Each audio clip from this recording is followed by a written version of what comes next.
মুরগি আগে না ডিম আগে? ডিম যদি আগে হয়ে থাকে তো ডিমটারে পারলো কে? আর মুরগি যদি আগে হয়ে থাকে, কোথার থেকে মুরগি এসে উড়িয়ে এসে জুড়ে বসলো? আইলো কই থেকে?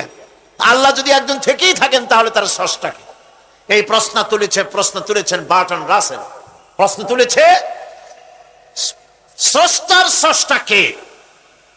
আমি দেখলাম এক আর্মি অফিসার একটা বই লিখেছেন, আমার এত ভালো লাগলো। বইটার নাম হচ্ছে আল কোরআন দা চ্যালেঞ্জ, মহাকাশ পর্ব। দারুণ লিখেছেন তিনি, আপনারা যদি পান খুঁজে নিয়ে পড়বেন। সে বইয়ের শেষ ভাগে গিয়ে তিনি এটার জবাব দিয়েছেন, স্রষ্টার স্রষ্টাকে তাই তুমি তালাশ করো। কানা চায় মানে কুজো চায় শীতই শুইতে।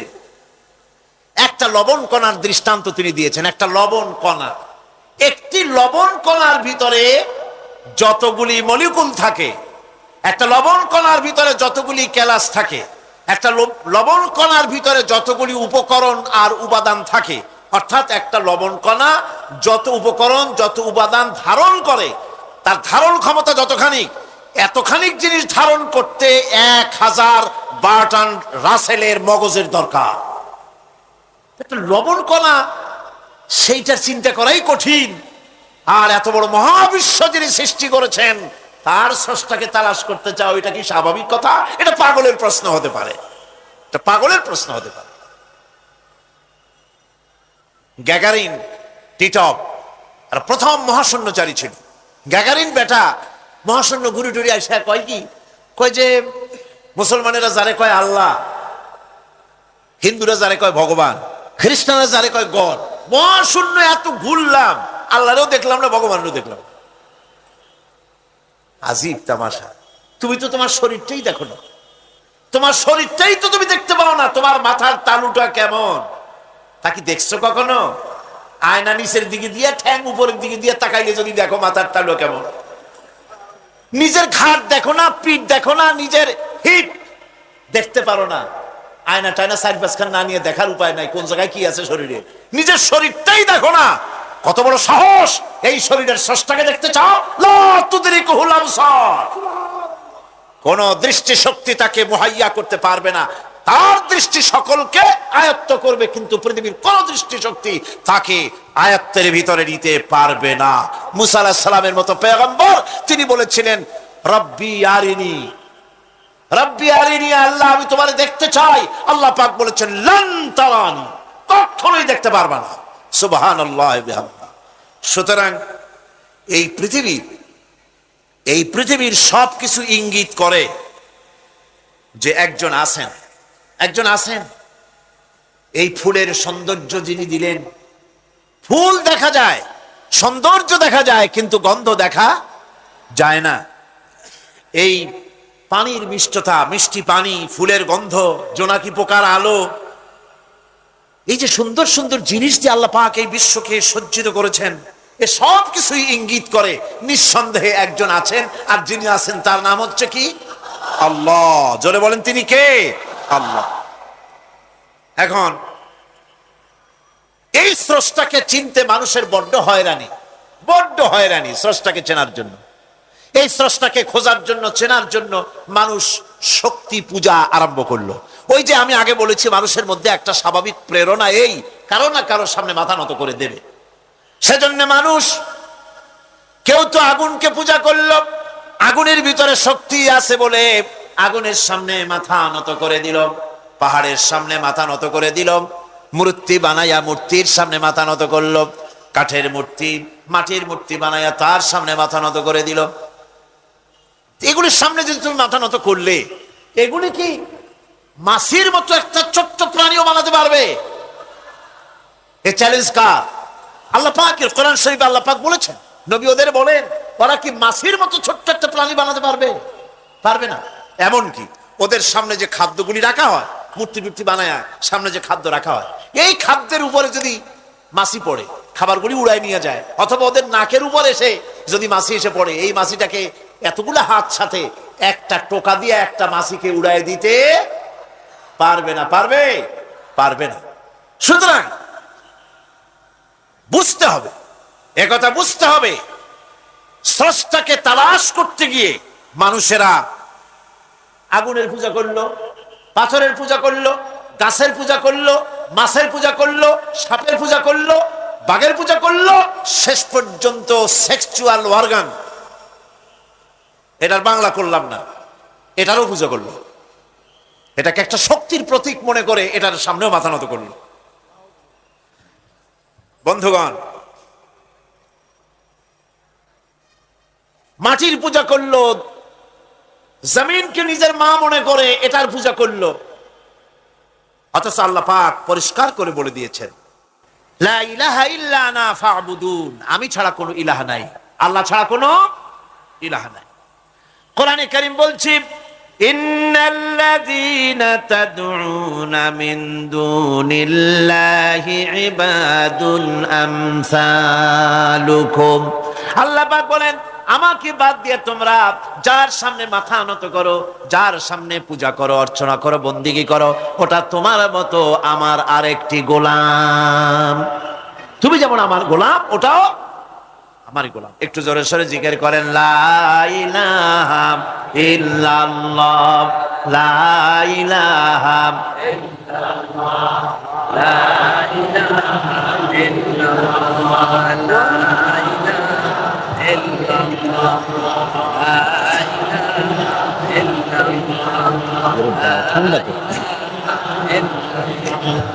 লা ইলাহা ইল্লাল্লাহু মুহাম্মাদুর রাসূলুল্লাহ।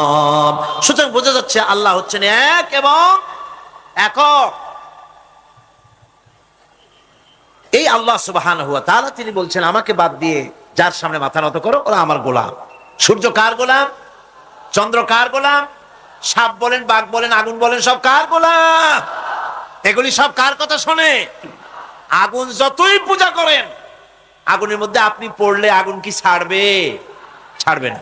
তবে হ্যাঁ, আগুনের মালিক যদি বলে তাহলে ছাড়িয়ে দিবে, ঠিক কিনা? ইব্রাহিম আলাইহিস সালামকে আগুনের ভিতরে যখন ফেলে দেওয়া হচ্ছে, ফেরেশতা বলতেছিল, আমার কাছে সাহায্য চাও, আগুন থেকে বাঁচায় দেই। হযরত ইব্রাহিম বলেছিলেন, আমার তো পরীক্ষা হতেছে, ইমতিহান হতেছে, আমাকে ডিস্টার্ব করো না, আমি তোমার কাছে কেন সাহায্য চাইবো? আমি আগুনে পুড়লে পরে আমার মাবুদ, আমার খোদা, আমার আল্লাহ তিনি যদি খুশি হন, তাহলে আমার এমন আল্লাহকে খুশি করার জন্য 1000 বার পড়তে রাজি আছি। তোমার কাছে কেন সাহায্য চাইবো? আমি তো অন্ধ, আল্লাহর ইবাদত করি না, যিনি আমার দুঃখ দুর্দশা নিজের চোখে না দেখেন। আগুনের মধ্যে পড়ে গেলেন, আল্লাহ পাক আগুনকে অর্ডার করে দিলেন, ইয়া নারু কুনি বারদাও ওয়া সালামান আলা ইব্রাহিম। আগুন, আমার ইব্রাহিমের জন্য ঠান্ডা হয়ে যা, শান্তিদায়ক ঠান্ডা হয়ে যা। তাহলে দেখা গেল আগুনের মালিক হচ্ছেন আল্লাহ পাক। আল্লাহ পাক আজও যদি কোনো পূজা করা রাখবে না, আগুনের পূজা করা তো হারাম। আগুন হচ্ছে আল্লাহর গোলাম, আল্লাহর সৃষ্টি, এটা হচ্ছে মাখলুক, আল্লাহ হচ্ছেন খালিক। বিশ্ব কবি সম্রাট আল্লামা ডক্টর ইকবাল কি সুন্দর করে বলেছেন, আজ ভি হো জো ইব্রাহিম কা ইমা पैदा, आज भी हो जो इब्राहिम का ईमान पैदा, आग कर सकती है एक अंदाज गुलिस्तान पैदा। ইব্রাহিমের ঈমান যদি আজও কোথাও হয় বিদ্যমান, করতে পারেন অগ্নিকুণ্ডে খুবসুরত এক গুলিস্তান। এখনো যদি ইব্রাহিমের ঈমান যদি কারো মধ্যে জাগ্রত হয়, আর তাকে যদি আগুনে ভালানো হয়, সে আল্লাহ আজও আছেন না? নাই? আছে কিনা?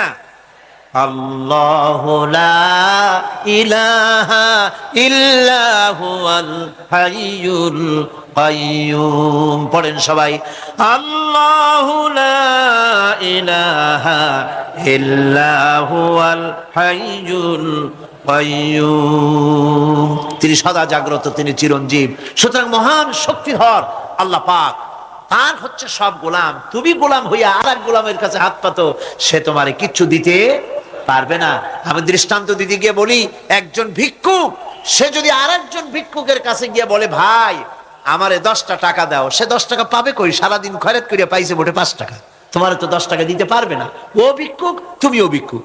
সুতরাং গোটা বিশ্ববাসী হচ্ছে আল্লাহ পাকের কাছে ভিক্ষুক। সবগুলি কি ভিক্ষুক। প্রধানমন্ত্রী হোক, প্রেসিডেন্ট হোক, প্রধান সেনাপতি হোক, আল্লাহ পাকের দরবারে এগুলি কিচ্ছুই না, গোলাম। এগুলি সব কি গোলাম আর গোলাম। সুতরাং মাথা নত করা যাবে না কারো সামনে। এই প্রকৃতি, এই নেচার শেখাচ্ছে একজন আছেন, সেটাকে বুঝতে হবে। বোঝার জন্য আল্লাহ কি দিয়েছেন? কি বোঝার জন্য আল্লাহ পাক মানুষকে ব্রেন দিয়েছেন, বিবেক দিয়েছেন। শোনার জন্য কান দিয়েছে, দেখার জন্য চোখ দিয়েছে। আল্লাহ পাক বলছেন লাহুম কুলুবুন লা ইয়াফকাহুনা বিহা ওয়া লাহুম আয়ুনুন লা ইউবসিরুনা বিহা ওয়া লাহুম আযানুন লা ইয়াসমাউনা বিহা উলাইকা কাল আনআম বাল হুম আযাল উলাইকা হুমুল গাফিলুন।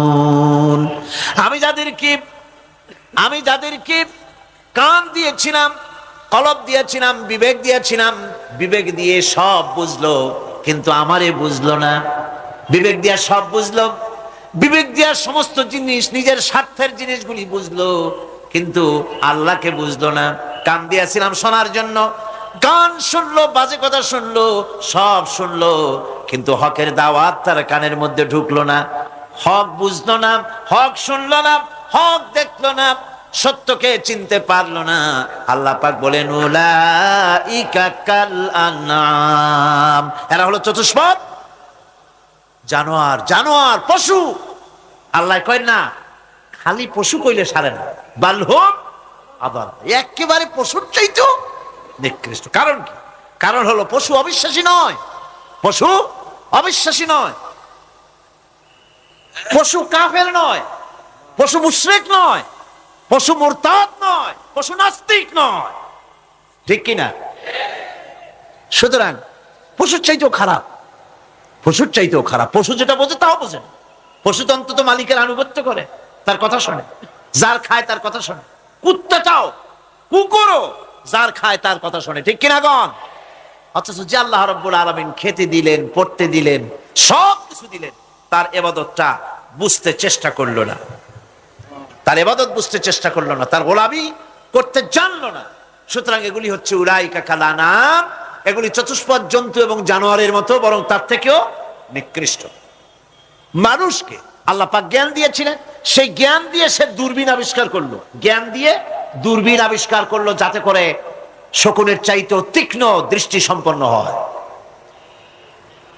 সে গাড়ি আবিষ্কার করলো যাতে করে চিতাবাঘের চাইতেও বেশি দৌড়াইতে পারে। সে সাবমেরিন আবিষ্কার করলো যাতে করে মাছের চাইতেও বেশি দ্রুতগামী হয়ে চলতে পারে পানির তলা দিয়া। সব কিছুই করলো, কিন্তু তার মনুষ্যত্বকে বাড়াইতে পারলো না, মনুষ্যত্বকে বাড়াতে পারলো না। এই মনুষ্যত্বই ছিল সবচেয়ে বড় জিনিস। কবি বলছেন মুঝে ये डर है कि दिले जिंदा तू ना मर जाए, मुझे ये डर है कि दिले जिंदा तू ना मर जाए, कि जिंदगानी इबारत है तेरे जीने से, मुझे ये डर है कि दिले जिंदा तू ना मर जाए। আমার এই ভয় হয়, হে আমার জীবন্ত আত্মা, তোর না অপমৃত্যু হয়ে যায়। কারণ তোর যদি অপমৃত্যু হয় তাহলে আমার তো বেঁচে থাকার কোনো লাভ নাই। আমরা তো আমাদের আত্মা, জীবিত আত্মাকে মেরে ফেলছি, জীবিত আত্মাকে মেরে ফেলছি, আত্মাকে বিকশিত করছি না। আত্মাকে বিকশিত করতে হবে। এই আত্মা বিকশিত হবে কিভাবে? সব জিনিসের খাবার আল্লাহ পাক এই জমিনে তৈরি করেছেন, ঠিক কিনা কর? সকলের খাবার এই জমিনে। মানুষ যেহেতু তৈরি হয়েছে এই মাটি দিয়ে, সেই জন্য আল্লাহ রাব্বুল আলামিন মানুষের খাবার মাটি দিয়ে তৈরি করে দিয়েছেন। কলা দিয়েছেন, কচু দিয়েছেন, আলু দিয়েছেন, মূলা দিয়েছেন, তাল দিয়েছেন, বেল দিয়েছেন, মাছ দিয়েছেন, তরকারি দিয়েছেন, পনির দিয়েছেন, দুধ দিয়েছেন, গোশত দিয়েছেন। খাবারের কোনো অভাব রাখেন নাই, সব মাটি দিয়েছে। কিন্তু যেই রুহটা আমাদের ভিতরে, আত্মাটা আমাদের মধ্যে, যে আত্মা থাকলে পরে বাঁচি, আত্মা না থাকলে পরে মরে যাই, সেই রুহের খাবার আমরা কেউ দিতেছি না। রুহটা কি? আল্লাহ পাক বলছেন নবী আপনাকে প্রশ্ন করা হয় ওয়ায়াসআলুনাকা আনির রূহ কুলির রূহু মিন আমরি রাব্বি। নবী হে, প্রশ্ন করা হয় রূহ কি জিনিস? এর জবাব হচ্ছে এই বলে দিন, রূহ হচ্ছে আল্লাহর একটু অর্ডার, একটু হুকুম তোমার ভিতরে কাজ করছে। ওই রূহেরও কিছু খাবার আছে, ওই রূহেরও কিছু খাবার আছে। সেই রূহকে খাবার জমিনে তৈরি হবে না। রূহ গোশত খাবে না, পনির খাবে না, দুধ খাবে না, সর খাবে না, ফল খাবে না, কি খাবে? রূহের খাবার।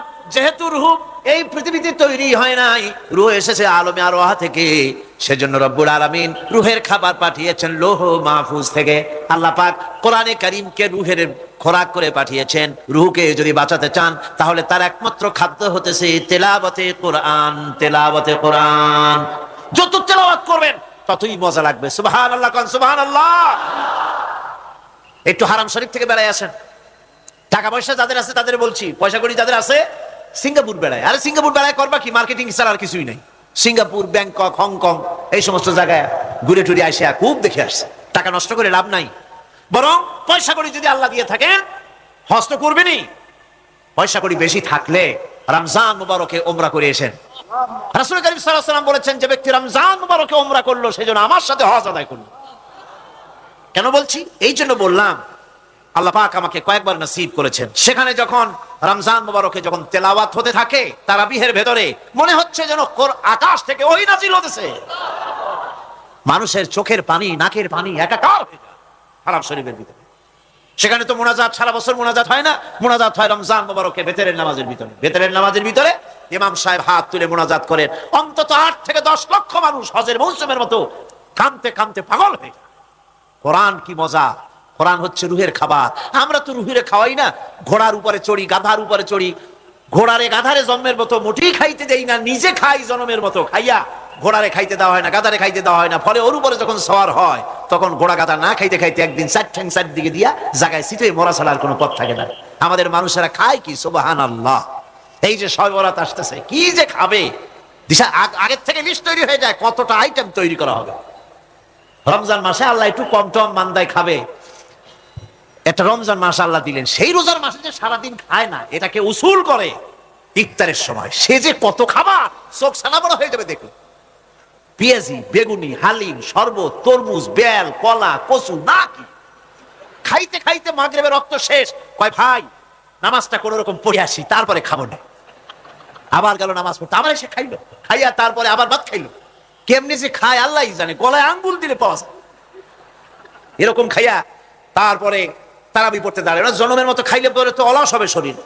তারাবি পড়তে দাঁড়াইছে, লম্বা কেরাত হচ্ছে, উনি রুকুতে আছে, ইমাম সেজদায় চলে গেছে, ওনার খবর নেই। অথবা উনি সেজদায় পড়ে আছেন, ইমাম কোথায় উঠে গেছে তার খবর নেই। সুবহানাল্লাহ। সুতরাং নিজে খাইয়া পেটটারে দুম্বার মতো সাইজ বানায় কোনো লাভ নাই। পেট বড় বানাবার না, সিনা বড় বানান। সিনা বড় বানান, সিনার ভিতরে কোরআন ধারণ করেন, মজা পাবেন।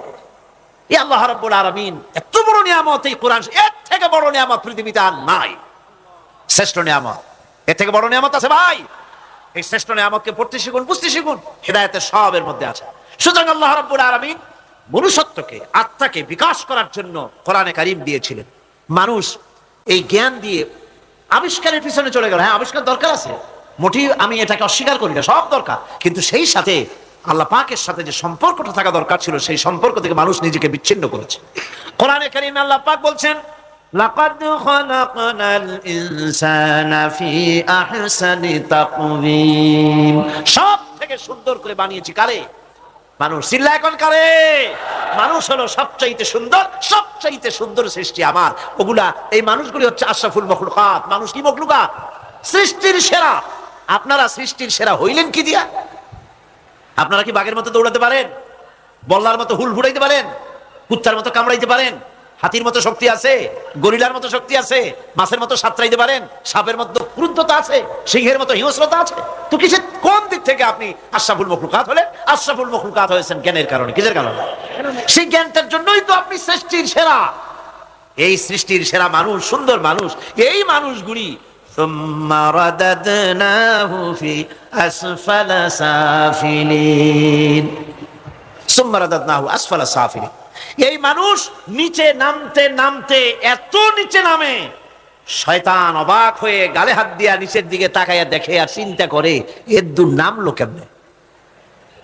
শয়তান অবাক হয়ে যায় মানুষের অবস্থা দেখে। আর America, British parliament, American parliament আইন পাস করে পুরুষে পুরুষে বিবাহ জায়েজ করে দিয়েছে সেখানে। নাউযুবিল্লাহি মিন যালিক। শয়তানের চাইতে নিকৃষ্ট। শয়তান ওই সব কাম জানেও না, বোঝেও না। শয়তান তো ভালো কুত্তাও জানে না, ঠিক কিনা কন? কুকুরেও সমকামিতা করে না, শুয়ারেও করে না, গাধায়ও করে না। মানুষ কোথায় নামছে? এই মানুষ সৃষ্টির সেরা বানিয়েছিলাম, শয়তানের চাইতে নিকৃষ্ট হয়ে গেল। আল্লাহ পাক বলেন ইল্লাল্লাযীনা আমানু ওয়া আমিলুস সালিহাতি ফালাহুম আজরুন গায়রু মামনুন। কিন্তু যারা ঈমান এনেছে, আমলে সালেহ করেছে, তাদের জন্য রয়েছে অপুরন্ত পুরস্কার। এই অপুরন্ত পুরস্কার আল্লাহ রাব্বুল আলামিন দান করবেন যারা নাকি মুমিন বান্দা, যারা নাকি ইবাদত করবে তাদের জন্য। এখন আমি আপনাদেরকে বলতেছিলাম যে ইবাদত গোলামি অর্থে, এর গোলামির পূর্ণ অর্থ সেটা হচ্ছে যে ব্যক্তি, পরিবার, সমাজ ও রাষ্ট্র, জীবনের সকল ক্ষেত্রে গোলামি করতে হবে কার? আল্লাহ পাকের। এই ইবাদত শব্দটাকে কোরআনে কারিমে কয়েকটা অর্থে ব্যবহার করা হয়েছে, সে অর্থগুলি আমাদের জানা দরকার। যেমন ইবাদত এবং দাসত্ব অর্থে আল্লাহ পাক বলছেন ثم أرسلنا موسى وأخاه هارون بآياتنا وسلطان مبين। অতঃপর মুসা এবং তার ভাই হারুনকে আমার নিদর্শন দিয়ে তাদেরকে সুস্পষ্ট রূপে প্রমাণ সহ ফেরাউন এবং তার সভাসদের কাছে আমি পাঠিয়ে দিলাম। তারা যখন তাদের কাছে গিয়ে দ্বীনের দাওয়াত দিল, তখন তারা কি বলল? فقالوا أنؤمن لبشرين مثلنا وقومهما لنا عابدون। আমি যখন তাদেরকে পাঠালাম, তারা যখন দ্বীনের দাওয়াত দিলেন, ইবাদতের দাওয়াত দিলেন, তখন তারা বলল আমরা কি এমন আমাদেরই মতো দুজন মানুষের আনুগত্য করব? এখানে আবিদুন অর্থাৎ দাসত্ব, আমরা কি তার দাসত্ব করব? এই দাসত্ব একমাত্র আল্লাহরই হতে পারে, আর কারো হতে পারে না।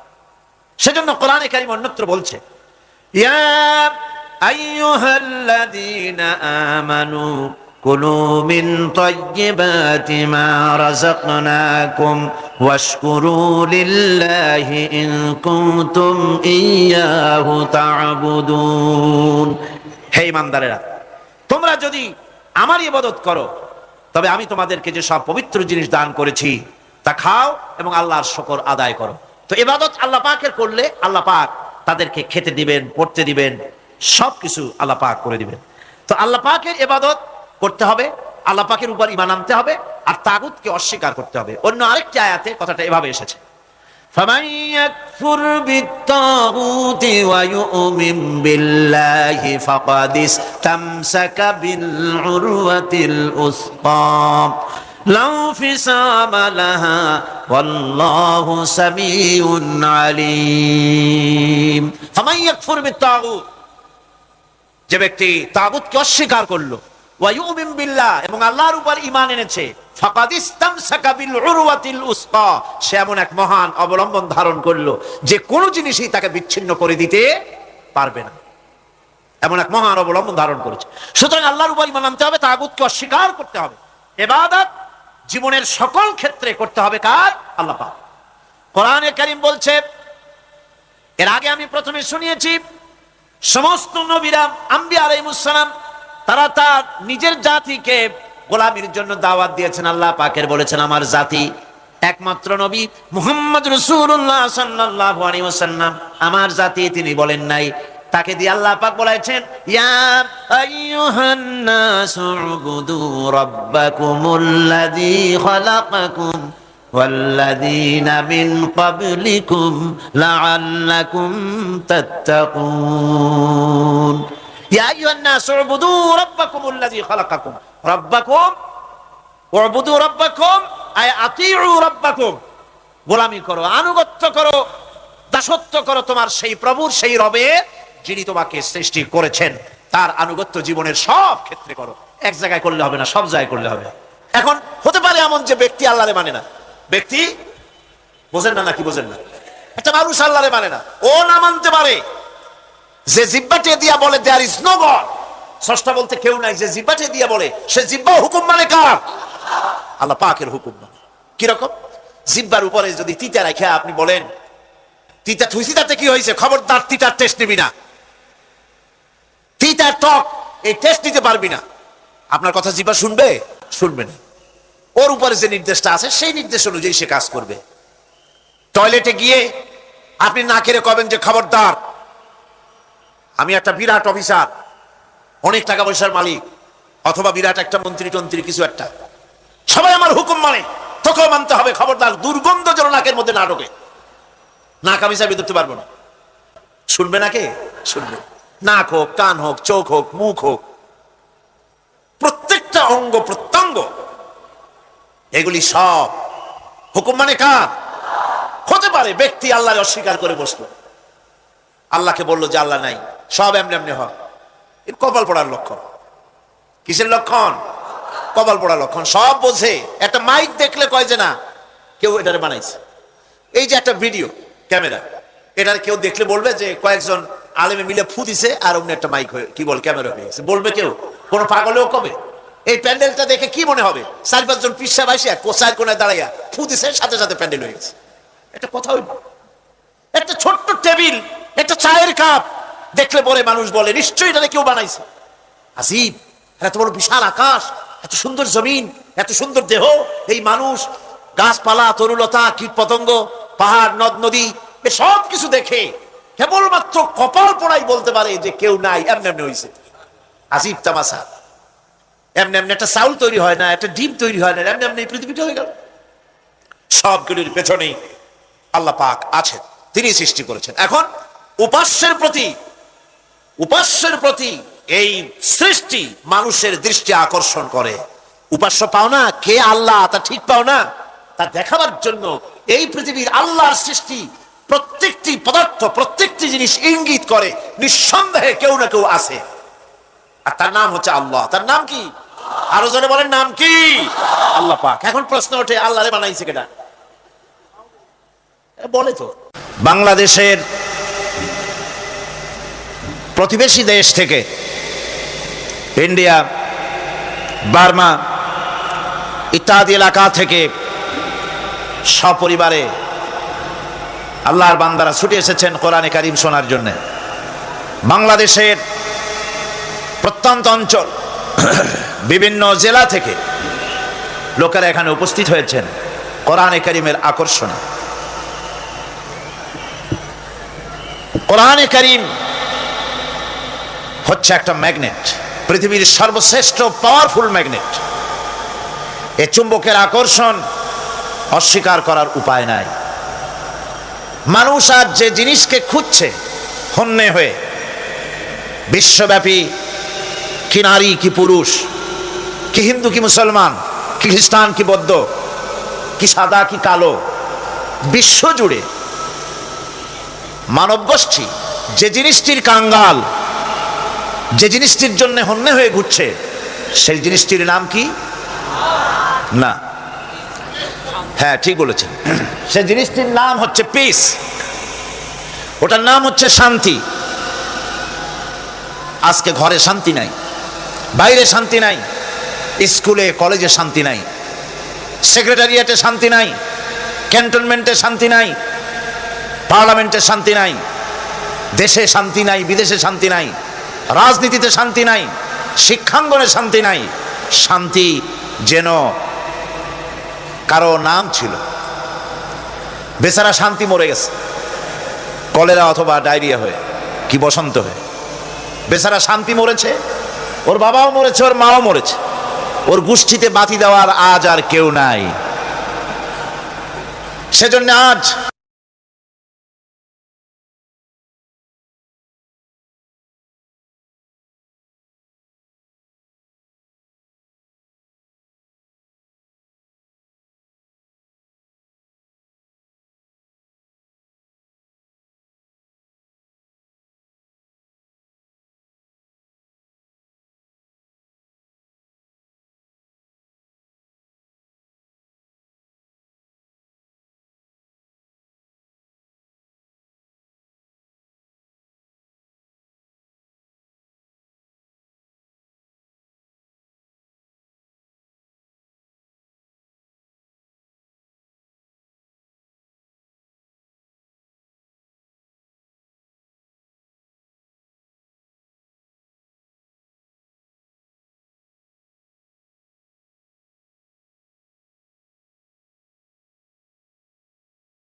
আমরা যখন বললাম আর রহমানির রহিম, বলেন সবাই আর রহমানির রহিম। আবার প্রশ্ন হয়, বান্দা বুঝলাম, আরো কোনো কোয়ালিটি, আরো কোনো বৈশিষ্ট্য তার আছে নাকি? আমরা বলি মালিকি ইয়াউমিদ্দিন। তিনি হচ্ছেন বিচার দিনের মালিক, শেষ বিচারের মালিক তিনি। একদিকে এটাকে ব্যালেন্স করা হয়েছে, একদিকে অফুরন্ত রহমত, যার কোনো কুল নাই, কিনারা নাই।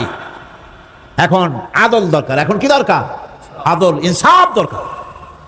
আল্লাহ পাক একদিকে অফুরন্ত রহমত আর নিয়ামত দিয়ে পৃথিবীকে ছেড়ে রেখেছেন, অপর দিকে বলেছেন আমি হচ্ছি বিচার দিনের মালিক, সেদিন আমি বিচার করব। সেই বিচারের ভিতরে কোনো পক্ষপাতিত্ব থাকবে না, হবে না। সেখানে তিনি হবেন হাকামুল হাকিমিন, ওইটা হবে সুপ্রিম কোর্টের সুপ্রিম কোর্ট। সেই পরকালে, সেই কিয়ামতের মাঠে আপনাকে আমাকে সকলকে উপস্থিত হতে হবে, নাকি হবে না? সবাইকে উঠতে হবে। এই দিন শব্দটি কোরআনে কারিমে বহু জায়গায় বলা হয়েছে এবং বিভিন্ন অর্থে ব্যবহার করা হয়েছে। যেমন দিন শব্দের অর্থ প্রভাব, প্রতিপত্তি, আধিপত্য, ইতাআত, বন্দিগি, দাসত্ব, আনুগত্য, নীতি, পথ, পন্থা, হিসাব, ফায়সালা, প্রতিদান, প্রতিফল। এরকম অনেক অর্থ, অনেক অর্থে দিন শব্দ কোরআনে কারিমের মধ্যে ব্যবহৃত হয়েছে। কিন্তু এখানে মালিক ইয়াউমিদ্দিন, এই দিন এখানে ব্যবহার করা হয়েছে প্রতিফল অর্থে। প্রতিফলের দিন, যেদিন প্রতিফল দেওয়া হবে, তিনি হচ্ছেন সেই দিবসের অধিপতি, সেই দিবসের মালিক। সূরা ইনফিতারে আল্লাহ পাক বলছেন ওয়ামা আদরাকা মা ইয়াউমুদ্দিন সুম্মা মা আদরাকা মা ইয়াউমুদ্দিন। বিচারের দিনটি কি তা তোমাকে কে জানালো? আবার জিজ্ঞেস করছি, তোমাকে কে জানালো বিচারের দিনটা কি? আল্লাহ পাক জবাবে বলছেন বিচারের দিনটা হচ্ছে ইয়াউমা লা তামলিকু নাফসুন লিনাফসিন শাইআন ওয়াল আমরু ইয়াউমা ইযিন লিল্লাহ। বিচারের দিন হচ্ছে এমন দিন যেদিন কেউ নিজেকে রক্ষা করতে পারবে না, কারো থেকে কেউ নিজেকে রক্ষা করতে পারবে না, নিজেকে কেউ নিজের জন্য কাউকে সাহায্যকারী পাবে না। সমগ্র ব্যাপারটি নিরঙ্কুশ ভাবে আল্লাহ রাব্বুল আলামিনের হাতে থাকবে। সেই দিনটার নাম কিয়ামত, সেটার নাম পরকাল, সেটার নাম হচ্ছে বিচারের দিন। যেদিন কর্তৃত্ব হবে কেবলমাত্র কার? আল্লাহ পাকের। সেই দিনটা হচ্ছে কর্মফল পাওয়ার দিন। লাহা মা কাসাবাত ওয়া আলাইহা মাকতাসাবাত। প্রত্যেক মানুষই সে উপার্জন অনুসারে সেখানে ফল পাবে। যেমন কর্ম তেমন ফল পাবে, ব্যক্তি হিসাবে পাবে, দল হিসাবে পাবে।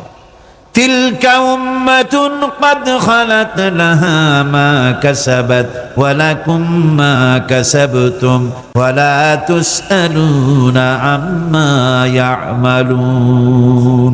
প্রত্যেক মানুষই তার উপার্জন অনুসারী ফল পাবে। যা সে পাবে তা নিজের উপার্জন ছাড়া আর কিছুই না, আর যে ফল পাবে সেটাও তার উপার্জন। সুতরাং কিয়ামতের দিন আল্লাহ মানুষের উপরে কোনো জুলম করবেন না, অত্যাচার করবেন না। আল্লাহ পাক তো তার বান্দার জন্য জুলুমকারী নন, ঠিক কিনা? আল্লাহ পাক বলছেন মান আমিলা সালিহান ফালিনাফসিহি ওয়া মান আসাআ ফাআলাইহা ওয়া মা রাব্বুকা বিযাল্লামিন লিল আবিদ। যে ব্যক্তি পুণ্য কাজ করলো সে নিজের কাজে, নিজের স্বার্থেই তা করলো। আমরা যে নামাজ পড়ি এটা কি আল্লাহর স্বার্থ? কথা কন, আল্লাহর স্বার্থ? সারা পৃথিবীর সমস্ত মানুষ যদি আল্লাহরে সেজদা দেয়, আল্লাহর ক্ষমতা আরো কিছু কালের জন্য বাড়বে নাকি? সমস্ত মানুষ যদি আল্লাহকে অস্বীকার করে, বিদ্রোহী ঘোষণা করে, বিদ্রোহ ঘোষণা করে, তাতে কি আল্লাহর ক্ষমতা শেষ হয়ে যাবে? নাউযুবিল্লাহি মিন যালিক। যেমন ছিলেন তেমনই থাকবেন। সুতরাং আমরা যা করি, আমরা নামাজ পড়ি নিজেদের জন্য, আল্লাহকে খুশি করার জন্য, কিন্তু কল্যাণটা আমার। কল্যাণটা কার? আমার। রোজা, হজ, যাকাত, তেলাওয়াত যা করি সব আল্লাহকে খুশি করার জন্য, কিন্তু স্বার্থ পুরাটাই আমার, আমার কল্যাণের জন্যই আমি করি। এবং আল্লাহ হচ্ছেন তিনি তোমাদের রব। ওমা রাব্বুকা বিযাল্লামিন লিল আবিদ। তোমাদের রব হচ্ছেন তিনি যিনি বান্দাদের উপরে কখনো অত্যাচার করেন না, জুলম করেন না, মেহেরবানি দিয়ে যিনি ছেয়ে রাখেন, তিনি হচ্ছেন আল্লাহ পাক। সুতরাং সেই কিয়ামতের মাঠে আল্লাহ পাকের দরবারে আমাদের সকলকেই উঠতে হবে। আল্লাহ পাকের দরবারে আমাদের সামনে, আল্লাহ পাকের সামনে দাঁড়াতে হবে। সেদিন আমাদেরকে কেউ আমাদেরকে কেউ বাঁচাতে পারবে না। সেদিন সেদিন আল্লাহ পাক এর দরবারে যেন আমরা আসামি না হই, সেজন্য এই পৃথিবীতে কোরআন অনুযায়ী আমাদের জীবন করতে হবে, সুন্নাহ অনুযায়ী জীবন করতে হবে, তাহলে পরকালে আল্লাহ পাকের কাছে নাজাত পাওয়া যাবে। বড় কঠিন জায়গা, বড়ই কঠিন জায়গা। আপনি ইউরোপে যান, আমেরিকায় যান, যেখানেই যান না কেন, বিদেশে গেলে সেখানে বন্ধু বান্ধব আছে, ফরেন কারেন্সি সংগ্রহ করে যেতে হয়। আর যদি বন্ধু বান্ধব না থাকে তাহলে ফরেন কারেন্সি তো সংগ্রহ করে নিয়ে যাবেনি, সেটা দিয়ে আপনার উপকার হবে। কিন্তু এমন একটা দেশে আমরা যাব, আমাদের সকলকে যেতে হবে। ওই দেশটার নাম কি? পরকাল। ওটার নাম কি?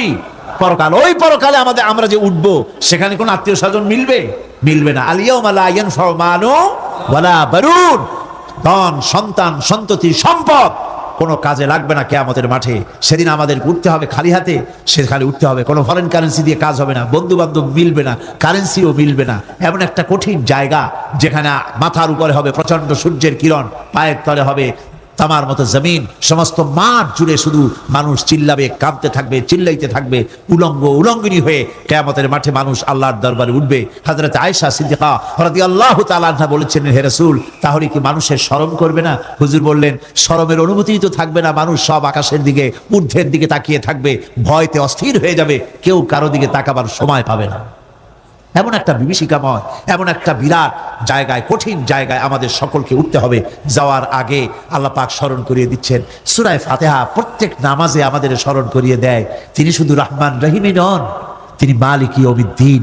তিনি কিয়ামতের দিন মানুষের বিচার করবেন। সে বিচারের মধ্যে পক্ষপাতিত্ব থাকবে না, সে বিচারটা বড় কঠিন হবে। কারো পয়সা যদি মারেন, কারো হক যদি নষ্ট করেন, তাহলে প্রতিটা পয়সার জন্য 70 রাকাত কবুল নামাজের সওয়াব দিতে হবে কিয়ামতের মাঠে। বাঁচা যাবে না সেদিন, উপায় হবে না। আল্লাহ পাক যার প্রতি রহম করবেন, তিনি ছাড়া আর বাঁচার কোনো পথ হবে না। সেই জন্য ওই পরকালের মাঠে কিয়ামতের দিন আল্লাহ পাকের দরবারে আমরা যেন আল্লাহর খাঁটি বান্দা হয়ে উঠতে পারি, এই জীবন যাপনের তৌফিক আল্লাহ পাক যেন আমাদের দান করেন। আমরা সবাই বলি আমিন।